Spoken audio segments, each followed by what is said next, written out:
Bienvenidos, bienvenidas. Welcome to all of you on behalf of our Capacitar en la Frontera. I have a pretty loud voice. Can you just let me know if you don't hear me? Welcome to all of you on behalf of our Capacitar en la Frontera team. We're well represented here this weekend. I think there's 6 members of our team. And we love to travel in pack. Or packs. We were just laughing at lunch about how we always tend, when we do our presentations, when we do our workshops, when we do trainings, we always do it together. Not necessarily the same members of our bi-national team, but we're always mutually supporting each other, and I think supporting each other with different gifts and strengths that we bring to our effort. So we wanted to start our workshop, our time with you today. Well, let's introduce each other first really quickly before we start. So my name is Revtyak. I'm one member of the bi-national team. Andrea Uribe-Saunders, and I'm part of the Paso. I've been working with them for a while. And Braun, another member, bi-national team. So sort of true to our collaborative spirit, we're going to break up our presentation in 4 parts today. And we'll interweave some audio-visual as well as some practice and some discussion. We have about 15 minutes at the end of our hour set aside for discussion and reflection, but please feel free to stop us during the course of our discourse if you would like to jump in. But to begin, we wanted to show you a slideshow. We wanted to introduce you to our border. We live on a very unique and beautiful border, a coming together of peoples, a coming together of cultures, coming together of governments, a coming together of economies, and really a coming together of societies. And at the same time, we are so united, we are one. So we're going to let some of these images speak to the essence of our border. And this was prepared by some of our friends, some of our compañeros at Annunciation House. Really an anchor community that works on both sides of our border, supporting people in migration. So we kind of call them into our circle and thank them for sharing these images with us.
Bueno, eso es nuestra comunidad, nuestra gente, ¿verdad? Nuestra comunidad fronteriza. These are our people, this is our community, and this is our borderlands. And to that end, I'm going to give you just a little bit of an introduction about who we are as Capacitar en la Frontera, and then each of the compañeros is going to talk a little bit about one aspect of the work that we do. So give me 1 second to toggle to the other slideshow.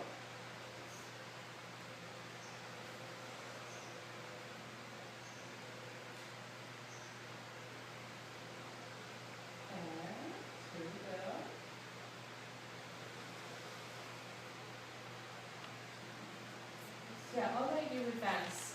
Our slideshow are visual images. They're going to run throughout our presentation, but they're not necessarily text-heavy or corresponding to the content that we wanted to share with you. So just to give you an idea of who we are and what we do, these will be playing in the background while I'm talking. So a little bit about who we are as Capacitar en la Frontera. We're a binational network. We are not necessarily, we are a team. Our advisory team is composed of women. But women and men and children are a part of our extended network all over the community. We're a network of solidarity. And I would dare say that we've been about sort of planting the seeds, right? Planting the seeds of extending the practices, the techniques, and the network of Capacitar in our border community. We're going to tell you a lot about the work that we've done over the recent years and what that's meant for us, and particularly for the people that we've walked with. But as we were reflecting on today and sharing with you, one of the things that has kept coming back to us over the recent years is how the people of our borderlines have said, this Capacitar network reaching and embedding in our community is really a rightness of fit. It's just a really good fit with who we are and what we are about. And so because of that rightness of fit, and I think that we'll be able to share that with you, really this Capacitar network, this Capacitar way of being and relating has really taken root in our border community. So who are our people, I suppose? Really consistently throughout our time on the border, we've reached out. Oh, here, let me show you. I will show you while we have this slide up. You can see where El Paso and Ciudad Juarez are located. Thanks, Pat. So our Capacitar en la Frontera effort is located right at the tip of where Texas and New Mexico meet. And you'll see we're right at the border with Chihuahua, Mexico as well. So our Capacitar en la Frontera team has been rooted in the meeting place of those 3 states and those 2 countries. And yet, there are Capacitar connections all along the border, and we'll continue to talk about those. And part of the current movement is really to expand that network in different places along the border. We have some of our team members in New Mexico, and there's interest in expanding it into Arizona. We have some contacts and some people participating, being trained as trainers right now, and then all the way down to McAllen, Brownsville, and the San Antonio area. So the people that we've consistently connected with and reached out to are really, in many ways, the most vulnerable people in our borderlands community. Like I said, we work on both sides of the border, and most of our people have some very limited access to traditional health and mental health services. But frankly, those services are overwhelmed, and the people that we are reaching are people in the colonias on either sides of the border, the people that go and seek services or connect with community-based agencies or groups on either side of the border. And so really, and I'll talk a little bit about some of the relevance to the trauma needs, there's just been this rightness of fit, again, that has developed, or I think that we've become more aware of over the last few years. Just a couple quick words about our context. I think some of the very initial seeds of Capacitar were planted as early, maybe as 2000, when some of the connections with candlelighters and some of the development of the cancer, the manuals were developed working with those who are affected by cancer. So there's been little seeds planted along the way. Our efforts really started to coalesce, I would say, in 2008, much through the love and great energy and contributions of Sister Maureen Jerkowski, who at that time was rooted at Centro Mujeres en Esperanza. a grassroots organization that supports women on the south side of El Paso, right against the borderlands with Mexico. From there, we had 1-2 series of multicultural wellness education trainings, and really our network has continued to expand and grow since then. Right now, sort of based on the numbers that we've put together, I think maybe in 2009 provide some sort of training or workshop exposure to maybe about 1,800 people. Now 2,500 people. This year it's looking like we're going to get between 3,000 and 3,200 people. Those are people, the number of people that have directly participated in our tasters, trainings, presentations that we've done, and the multicultural wellness education. And so again, I was talking with Joan and thinking about that net mapping and how powerful it would be if we actually continue that process on our borderlands, because we really have seen that multiplication. Let me just say a few words about our context. In 2008, there was really an explosion of violence in northern Mexico. The scope of which is too big to talk about in detail here, but much of it was related to the infighting of two of the major cartels, drug cartels, fighting over turf in Juarez. This was exacerbated by political relationships between the United States and Mexico. In other words, the U.S. sending a lot of guns and a lot of money into Mexico, and Mexico, and particularly this channel of our border, being a principal conduit for the flow of drugs north as well as people. So it was a perfect storm, essentially, and really open war erupted on the streets, not only of Ciudad Juarez, but other cities throughout the border.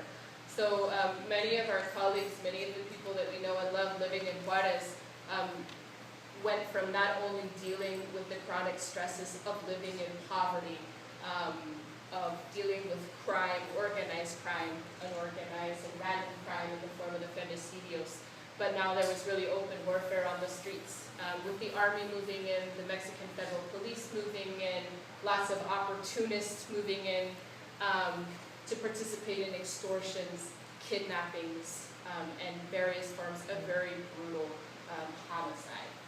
So that continued to rise between 2008 and 2012. This is the first year where we've started to see a dip in the number of homicides. That number, depending on the source, has reached between 30 and 50,000 who have been violently killed in Mexico during the course of the last 4 years of this drug war. 50,000 people, yes.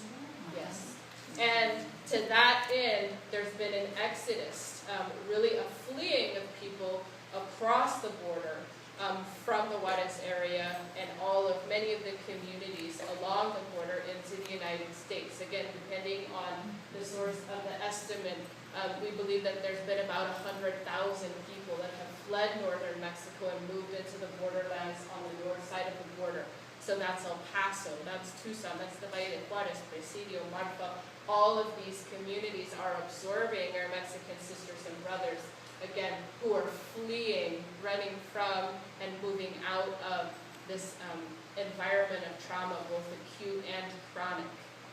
So our communities have been overwhelmed on both sides of the border, and in that state of overwhelm, really these techniques, these practices, this network have been a source of support.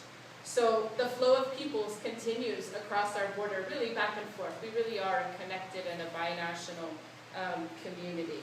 And in that context, that's where we're operating, both on the front lines through our network with individuals who have experienced trauma, but we've become really acutely aware in the last few years of the need to provide support and help network all of these frontline workers who are both secondarily experiencing trauma, and most of us, because we are a part of this binational community, have family members, have friends, have vecinos and neighbors who have also been directly affected by this violence.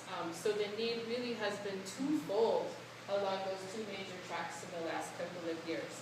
Just about 2 more minutes, and then I'm going to pass things along. So how do we organize ourselves? We're not rooted in any ONG, we're not a nonprofit organization, and we're not umbrella or housed under an organization.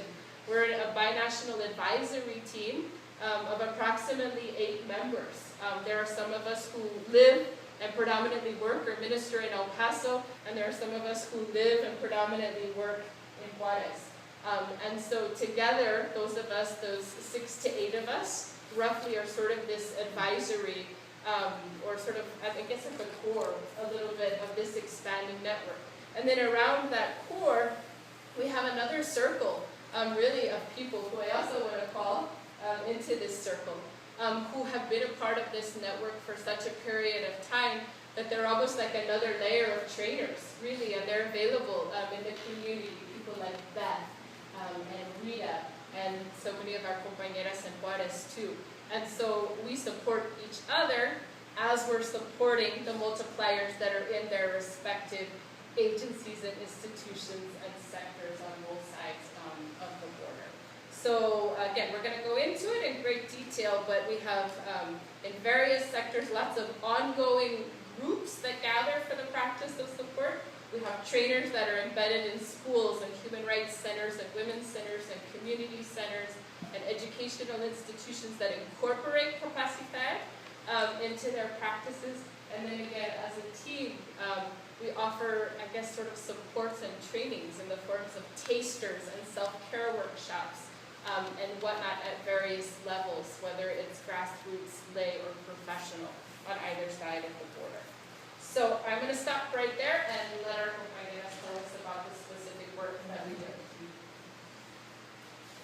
Okay, well, hello.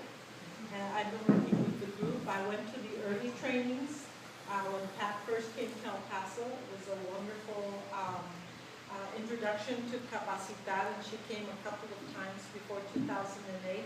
And then at 2008, and from then on, I think we've now into our 4th major year-long training, and then that has really contributed to rooting, and an expansion of the services binationally. So we are a binational leadership team, and we have, like Kathy said, we provided workshops and trainings and support groups and empowerment to individual persons. It just varies. Some people do a little bit more, some people do a little bit less, but either way, the work is getting done. The health centers, there's schools, there's homeless shelters, medical clinics, domestic violence centers, hospice, cancer support groups. When we first started, what was it in, I think it was in 9, we decided to start a binational Tai Chi. And so a group of us would be doing it at a certain time, and we invited the people in Juarez that were also Capacitar to do it at the same time at their Chamizal Park. We have a Chamizal Park, and they have a Chamizal Park. It was some land that was divided up. And so at the same time, we wanted to do it Tai Chi and do it like with intention, with prayer, and so forth. And that worked out pretty much on our side a little bit longer than it did in Juarez, right? And then they ended up doing it just at their center. But we did that for a couple of years, and then right in the summertime, it just gets so hot. We'll probably start that back up in the fall. But different people in the community have come and participated, except for the really, really hot months. So there's some of the people that really have participated are what we call the frontline workers, and there would be like, we've done a couple of trainings with promotoras, and I don't know if you're familiar with that term, but they are providers of health services or lay people that work out in the communities. And we have like marginalized areas or colonias in El Paso, and we've done some training there. We've done a training to the Child Crisis Center. I'm a nursing instructor, and I take students there, and there's a lot of kids that have ended up there that have been either abandoned or have somehow made their way or have been victims of abuse because of all the trauma and abuse that their parents have gone through, and some of the staff there have used some of the techniques after they've had the morning or 3 to 4 hour training that we've gone in to do. So teachers and nurses and social workers all have participated. Also people that in the El Paso area, people that work at different churches, different denominations in different capacities have participated in the training. Of course, Kathy and Kathy Braun and Father Richard have done the detainment immigrants, the jail. Then there's another group that's doing the jails, and then we have had the pleasure of participating with some of the participants that have come from Tucson, from McAllen, and from San Antonio. And so it's been, growing. Sometimes we think we're just sort of inching along, and then all of a sudden it just seems to really feel big, expansive, and warm, and like we're working together. So it's like anything else. I think really just we go forward and then not as much, and then a little bit further. So there we are on the border. I think it's an excellent place to be able to use these techniques because they're simple and people like them, and right away they have the tools in their pockets. So in El Paso, it definitely is growing, and it's being used in different capacities. Thank you, Andy.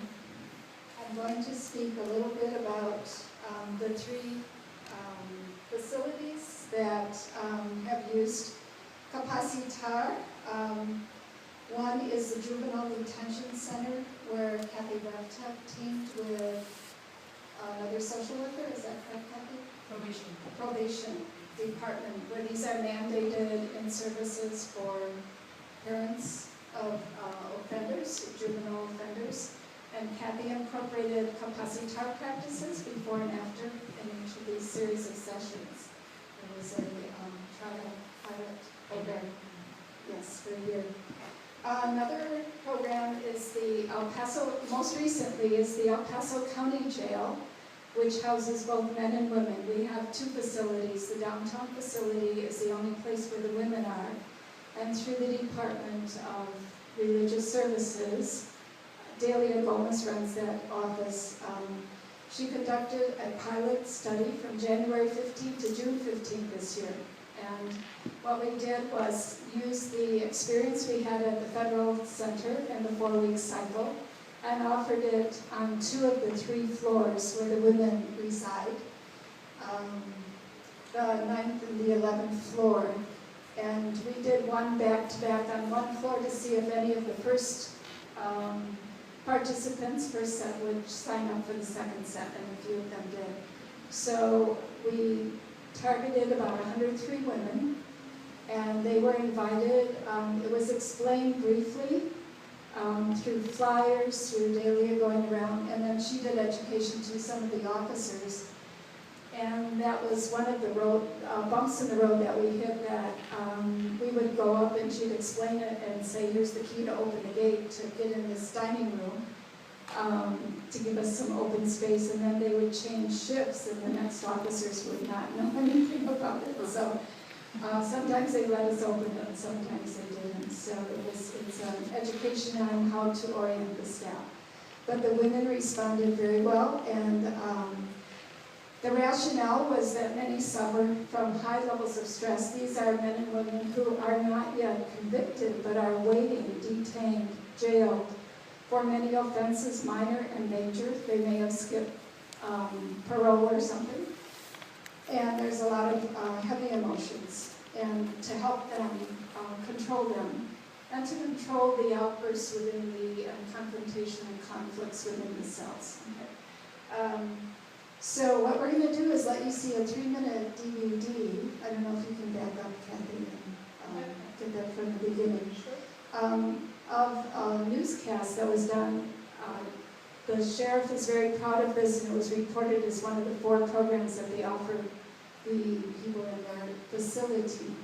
So we're going to see Channel 7's coverage of the news.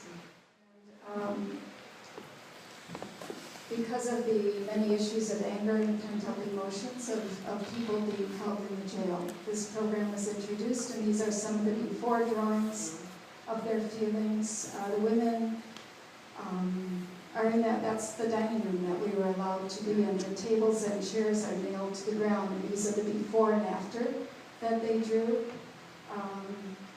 And they showed the source is Capacitar, Joyce, and I don't know her last name, was one of the participants that testified to this. Delia Gomez is the director, and she explains that it's our attempt to put the tools into people's hands to better control their strong emotions, to give them a release for these emotions in a healthy way, to transform them.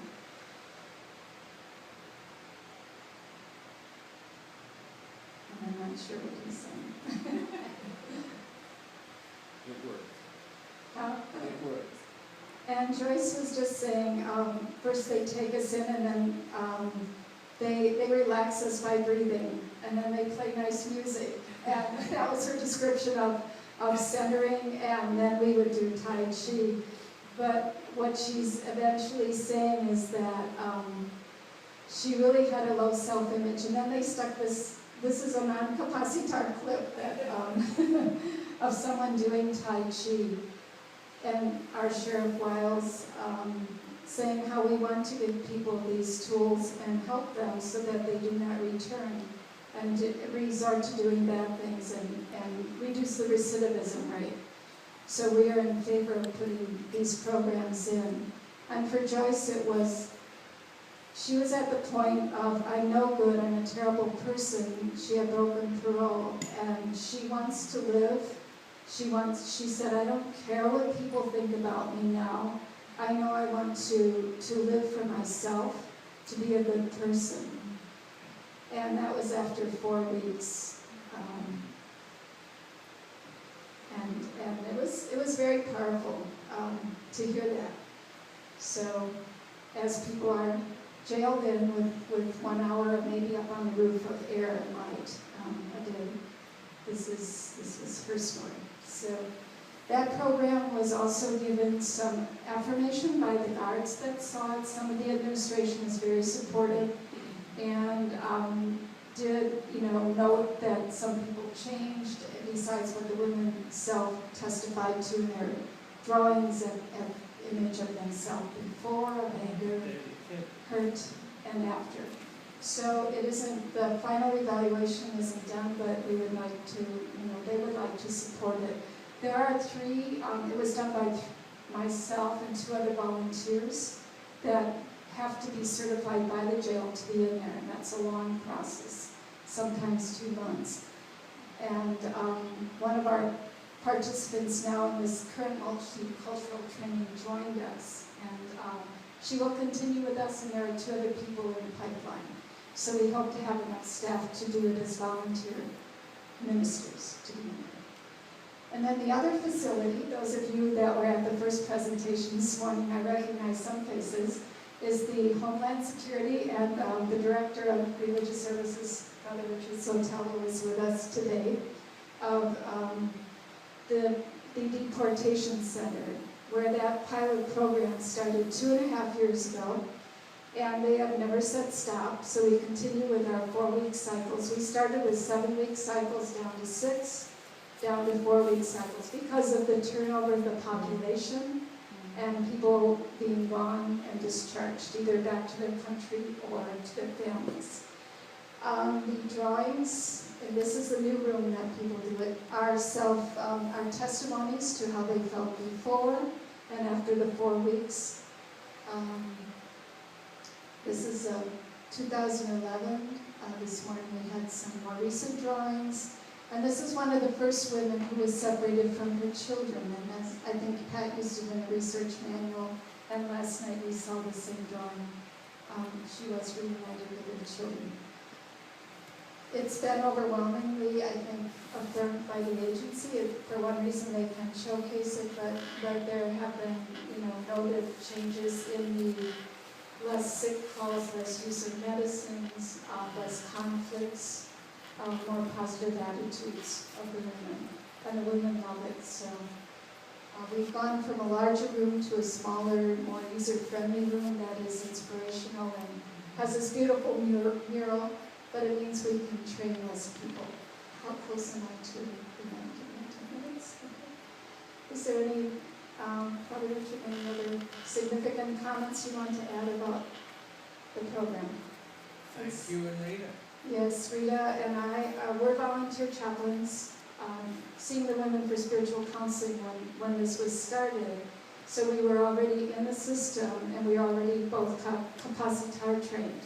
So it was a need of the increased violence in the area, and people come in extremely traumatized, have witnessed deaths in their own families, and no tools to cope, and they're imprisoned. Basically, if they're seeking asylum, they're usually in that facility until they are released either on bail or their case is decided. So it's not a good place for traumatized persons. So they do have psychological services that we augment, but this was to help them help themselves, to heal them. I will turn it over to Maria.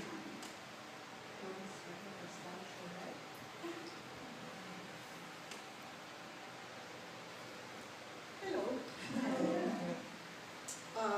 I feel honored to be able to present a little bit of Juarez, because I wish all the people that are working in Juarez could be here, right? But I was the lucky one to be here. And I feel a lot of responsibility because most of people know about Juarez because of the killings of women and violence.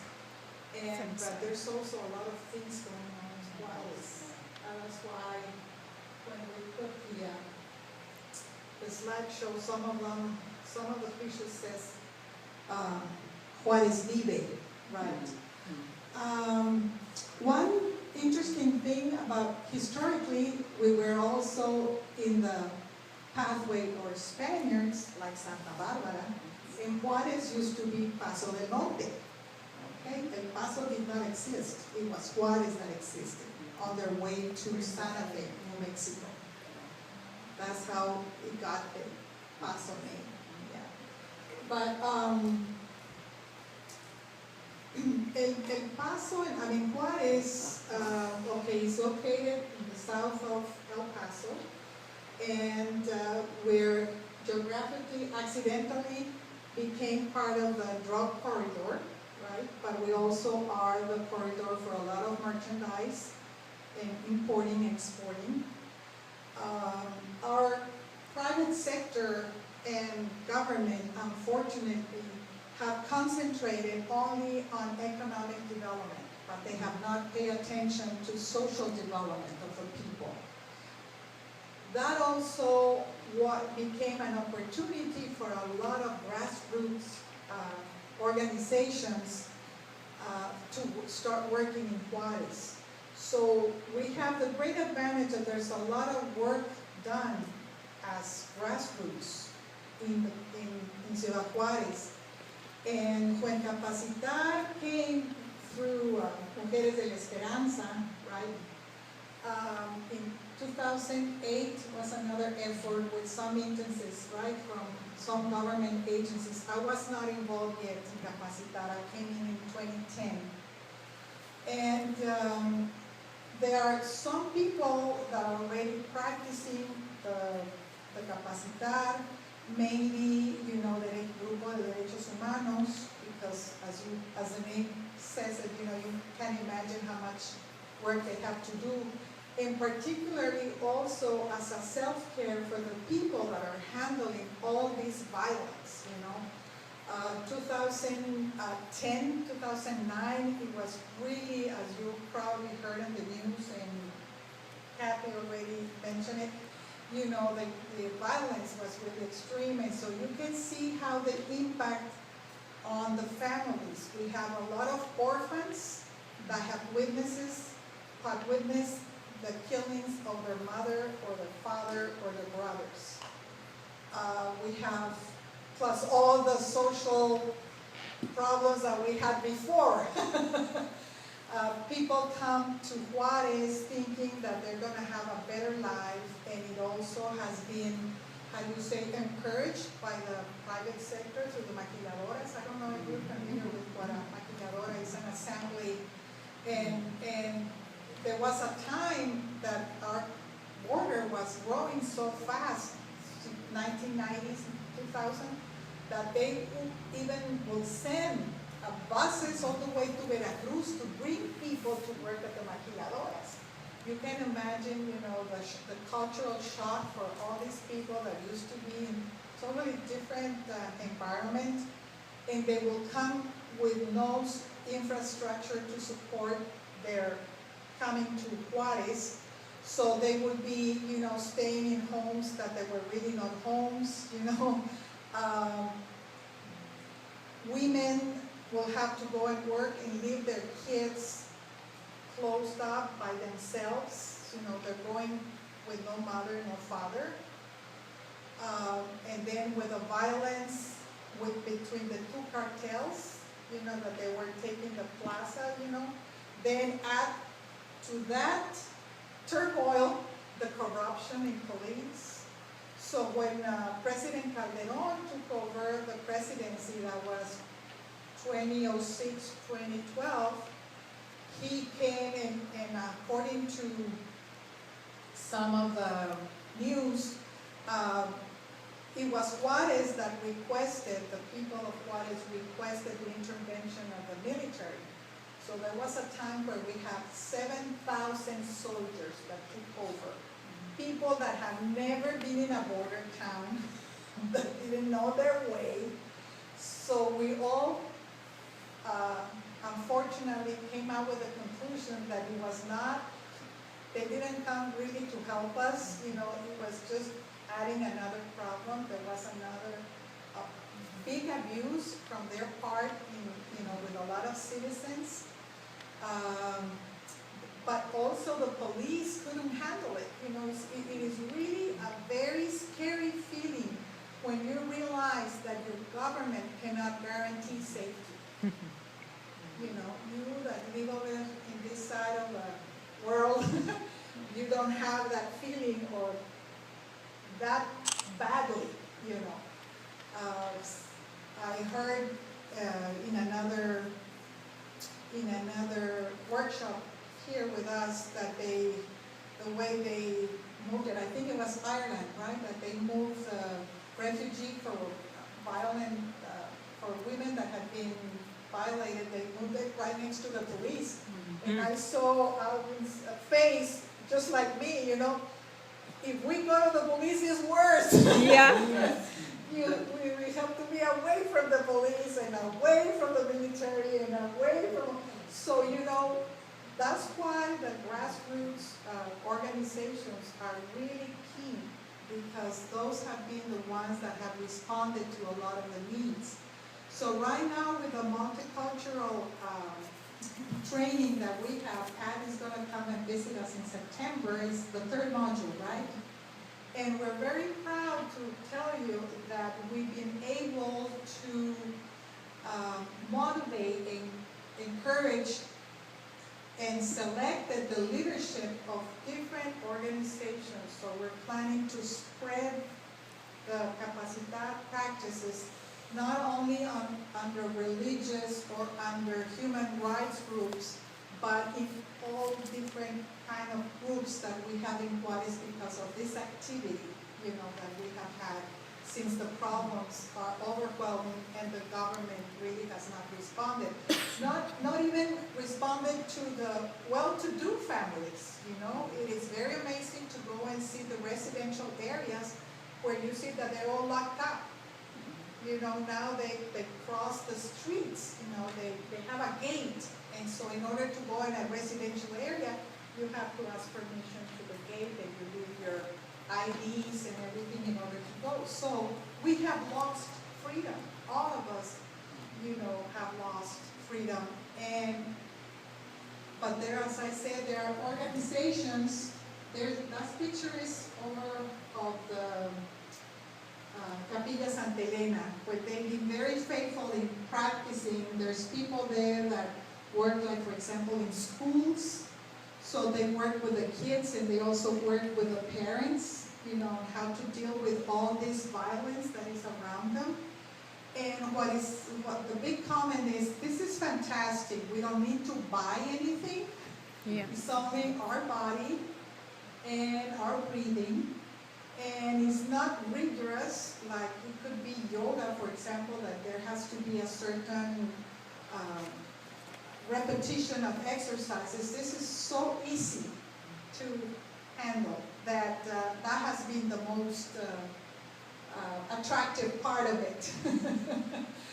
And so we wanted you to know a little bit about the context, the hard context of our people, but also all these hardships have always made people very strong and very flexible, open to this kind of practices. We've been trying to practice I work at the community college, and they know about our Capacitar because, you know, you mentioned you're so excited about it. And there has been 2 attempts to have Capacitar with our staff. You know, the more educated, the more, since it's so simple, they sometimes have a hard time realizing how helpful it is. Mm-hmm. But now we are having one in October for all the division of continuing ed. So we just luck, we haven't gotten a taster. But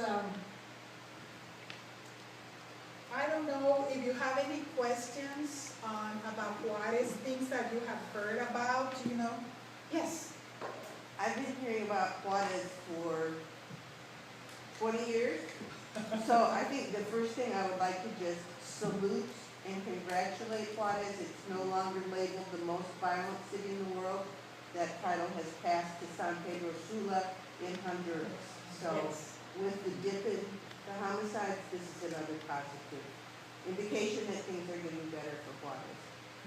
And then I try and just identify and understand what's going on. And I remember at first it was all these unsolved homicides of women. Well, there still are unsolved.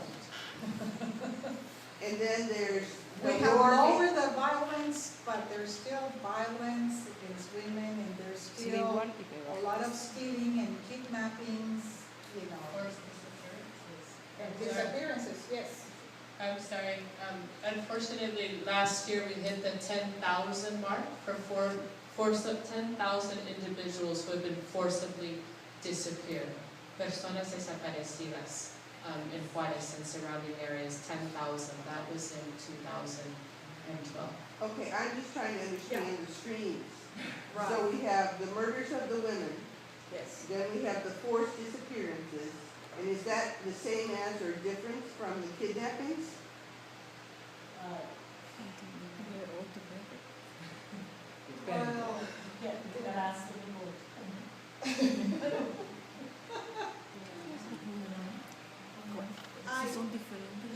I don't think we have, exact numbers, but I can tell you about our perceptions. And we perceive that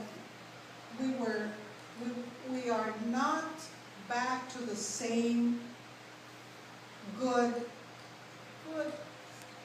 rates that we had before 2005. It has improved, yes, it has, but we are not convinced that it has improved because of government policies. I think it has to do with the cartels already have divided the pie. They're no longer in conflict. So, I don't know. Y ahora hay una... Underreported. Ahora además está la situación del asesinato de las defensoras de derechos humanos. O sea, And porque... right now there's also the problem of the assassination of human rights defenders. Yeah, porque ahora hay más defensoras naturales, defensoras espontáneas por la muerte de sus hijas y en general. Y ahora esas mujeres que han salido a reclamar, el año pasado hubo un caso atroz que fue filmado Maricel. Do you want to translate that? Because Bueno, y otra cosa es que lo que hablábamos hace un rato es un continuo. Sorry. I mean, just to respond, I wasn't paying close enough to translate verbatim, but you're right. You know, there's been just a surge in in social mobilization throughout Mexico, particularly during the course of the last 2 to 3 years. El Movimiento por la Paz, Pacto por la Paz, and finally caravana. the Caravana por la Paz, ¿verdad? You saw the photo of Javier Cecilia. So there's been these platforms for the first time upon which people, the populace, are able to reclamar al gobierno for the very first time to speak publicly, because there's been this sufficient mass of people that have been able to do that. At the same time, there's been severe repression on the leaders, on top of those people that have been at the forefront of those mobilizations. So they've been human rights activists, defensores de grupos de mujeres, defenders of women's groups, groups of mothers and of the disappeared, journalists.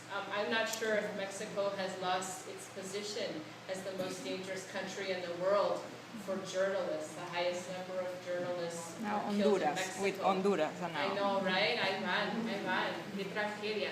And so also, I mean, just to add on to what Mari Carmen has said, much of our intention and work over the last 1.5 to 2 years with Capacitar has been to fortalecer, apoyar, y como intentar entrelazar, so to begin to support and really network some of these human rights activists who have been not only out on the streets but at the steps of the municipal and state and federal government, and creating international links to bring and expose this violence at an international level.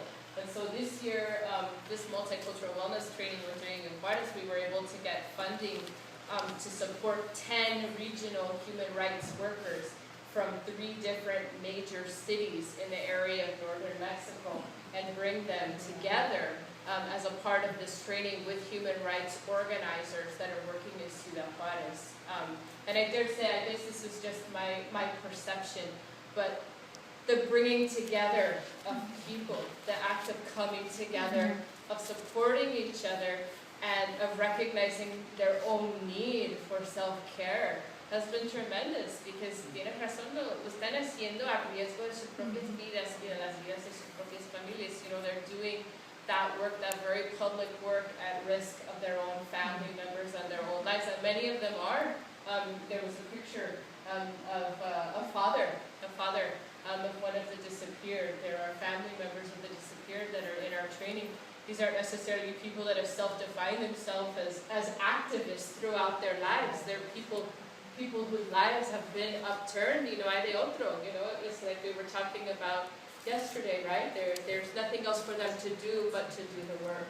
So, for example, you know, this transformation has been very powerful. So we see this as a very important part of our presence, particularly in northern Mexico, is supporting and creating a space for bringing these people that are bearing this witness together. So, anyway, but you're right. You know, it's a very dangerous place. It's a very dangerous place, particularly those, you know, for those que quieren levantar la voz. There's high prices to be paid, you know. También Paso. It's supposed to be the safest city, or one of the safest. I think we're number 2. Number 2, safest city. Or, yeah, El Paso is the second safest city in the United States. And they're really reminding us. I don't mean to harp, but I would like to understand the difference between being kidnapped and being disappeared. When people disappear, people are sort of like an act of revenge against the Kidnap disappeared is when they family. ask you for money. It's usually for people that have some money. They're business owners or something. And so there's an exchange of money, and sometimes you get your family member back, or they kill him anyway. And the disappearance is with no reason. I mean, nobody called you to ask you for money. You don't know what happened. A Probably big it can be diversity human of forms trafficking. and It can be thousands of things, and you don't know where to go to find information about it. So that's the big difference between disappearing and kidnapping. when I lived in Nicaragua, disappearing was done as a means of revenge against the family. Kidnapping was done for money. Toda clase.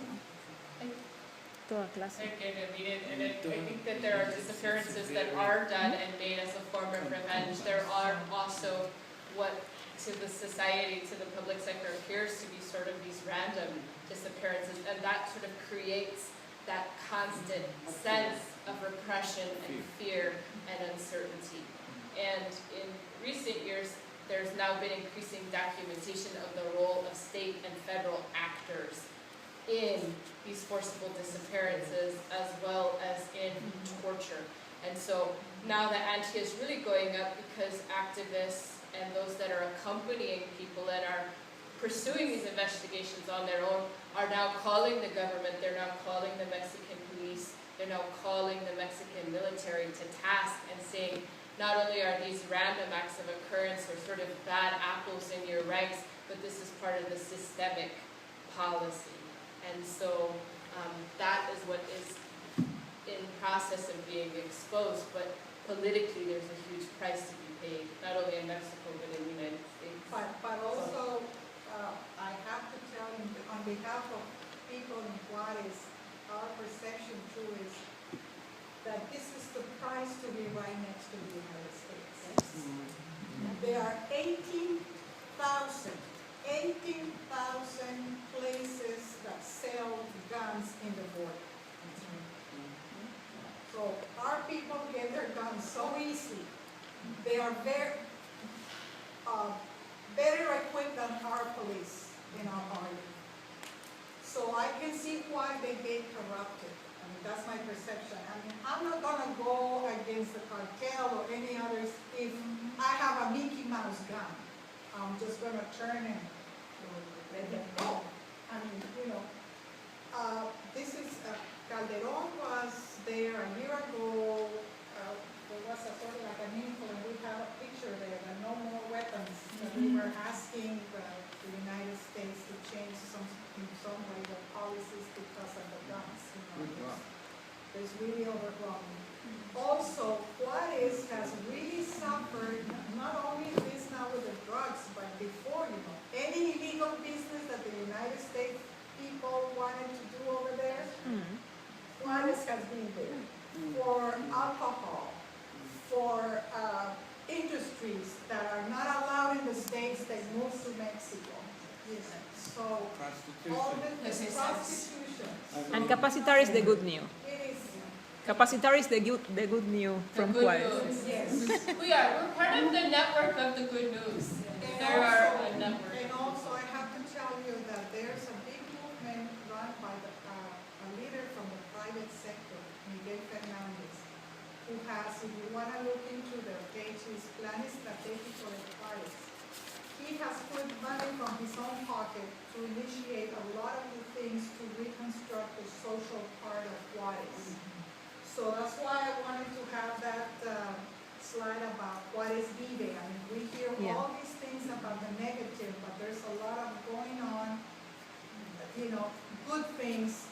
We just inaugurated a new children's museum that is the largest in Mexico, La Rodadora. So there's people that have stayed in Juárez, they did not flee, of different economic levels that really are working towards improving Juárez. So I still have a lot of hope for all of us. Thank you.